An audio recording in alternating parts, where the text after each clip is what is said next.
By bringing people together, tourism can promote solidarity and trust, crucial ingredients in advancing the global cooperation that is so urgently needed at this time. The United Nations World Tourism Organization is strongly committed to this work.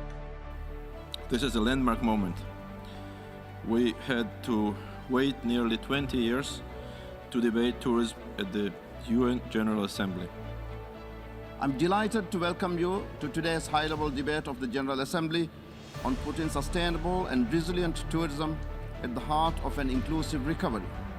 Every part of the United Nations system, including the World Tourism Organization as its specialized agency for the sector, can leverage tourism to help us achieve the Sustainable Development Goals. We need a better tourism if we want a better planet. We must bring the sustainable tourism to the forefront as we build back better, stronger, greener, and bluer post-pandemic.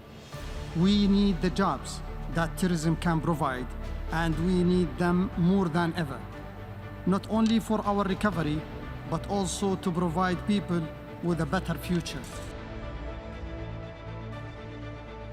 Tourism can play a vital role in catalyzing our transition to living in better harmony with the nature.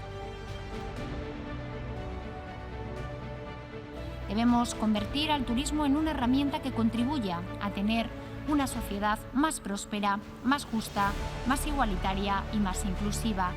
Il existe un fort potentiel de croissance pour toutes les formes de tourisme à impact limité, comme l'écotourisme, le tourisme lent ou le tourisme doux.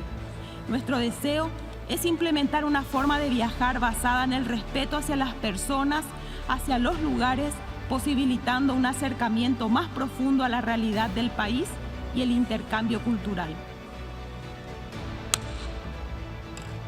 Tourism is the most exciting, important, relevant industry in the world, Mr. Secretary General.